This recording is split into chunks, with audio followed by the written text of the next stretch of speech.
মাত্র ৭ রানে ফাহিমের ৫ wicket, bat হাতে তামিম মুশফিকের দায়িত্বশীলতার পরিচয়। সিলেট স্ট্রাইকার্সকে ধরাশায়ী করে এবার প্লে অফে উঠে পড়ল ফরচুন বরিশাল। টানা দ্বিতীয় শিরোপা জয়ের মিশনে আরও এক ধাপ এগিয়ে গেল তামিম বাহিনী। পদ্মাপাড়ের দলটাকে আটকে রাখাই যেন এখন সবার জন্য মহা মুশকিল। এদিকে আসরের প্রথম দল হিসেবে ছিটকে গেল সিলেট স্ট্রাইকার্স। সিলেটকে হারিয়ে তামিমদের সুপার ফোরে ওঠার গল্প নিয়ে বাকিটা জানবো রিপোর্টে। কি বোলিং কি ব্যাটিং, ফরচুন বরিশালের দৌলতটা যেন সব দিকেই সমান। রংপুরের পর দ্বিতীয় দল হিসেবে প্লে অফ নিশ্চিতের সুযোগ বর্তমান চ্যাম্পিয়নদের কাছে। অন্যদিকে টুর্নামেন্টে কাগজে কলমে টিকে থাকতে হলে জয়ের কোনো বিকল্প নেই চায়ের রাজ্য সিলেট স্ট্রাইকার্সের। এমন কঠিন সমীকরণ নিয়ে আজ মিরপুর শেরেবাংলা ক্রিকেট স্টেডিয়ামে মুখোমুখি হয় দুই দল। এদিন টস ভাগ্যটা কথা বলে সিলেটের পক্ষে, যেখানে জয়ী হয়ে প্রথমে ব্যাট করতে নামে ফ্র্যাঞ্চাইজিটি। ওপেনিংয়ে নেমে শুরুতেই বিদায় নেন জর্জ মানসি। বরিশালের আফগান স্পিনার মোহাম্মদ নাভির লেগ স্টাম্পের বাইরের বল টেনে এনে রিভার্স সুইপ খেলতে গিয়ে তাইজুলের হাতে ক্যাচ দেন তিনি। মানসির ব্যাট থেকে আসে মাত্র ৪ রান। ৩ নম্বরে নেমে আজ ব্যর্থ হন জাকির হাসান। দুর্দান্ত একটা মৌসুম কাটালেও দলের গুরুত্বপূর্ণ ম্যাচে মাত্র ৪ রান করে জেমস ফুলারের বলে আউট হন তিনি।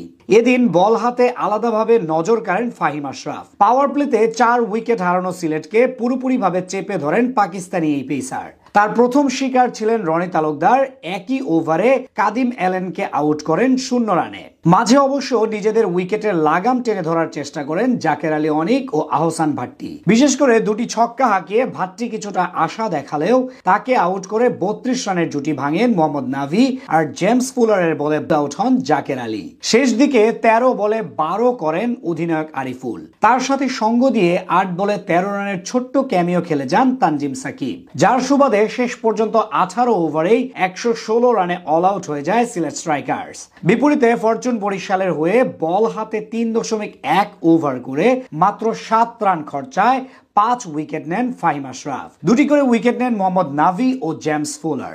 জবাবে ব্যাট করতে নেমে আগের ম্যাচের মতো আজও বরিশালের হয়ে তামিমের সঙ্গে ওপেনিং এ ব্যাট করতে আসেন ডানহাতি তাওহিদ হৃদয়। যদিও এদিন নিজেকে প্রমাণ করতে পারেননি তিনি। ৭ বলে মাত্র ৬ রান করে ফিরেন প্যাভিলিয়নে। ৩ নম্বরে নামা ইংলিশ ব্যাটার ডেভিড মালান দুটি ৪ মারলেও সপ্তম ওভারে বিদায় নেন সুমন খানের বলে আহসান ভাট্টির হাতে ক্যাচ দিয়ে। ছোট টার্গেট তাড়া করতে নেমে শুরুতেই ২ উইকেট হারিয়ে কিছুটা অস্বস্তিতে পড়ে ফরচুন বরিশাল। যদিও দলের স্তম্ভ হয়ে দাঁড়িয়েছিলেন ক্যাপ্টেন তামিম ইকবাল, সেখানে তার সঙ্গে যুক্ত হন মুশফিকুর রহিম। দুই সিনিয়র ক্রিকেটার মিলে বেশ দেখে শুনে এগিয়ে নিয়ে যেতে থাকেন বর্তমান চ্যাম্পিয়নদের রানের চাকা। মুশফিক কিছুটা চালিয়ে খেললেও ধীর গতির ছিলেন তামিম। শেষ পর্যন্ত তামিম ইকবাল অপরাজিত থাকেন ৫০ বলে ৫২ রান করে এবং মুশফিকুর রহিম অপরাজিত থাকেন ৩০ বলে ৪২ রান করে এবং ৮ উইকেটের বড় জয়ে প্লে অফ নিশ্চিত হলো বরিশালের। বিপরীতে প্রথম দল হিসেবে বাদ পড়ল সিলেট স্ট্রাইকার্স।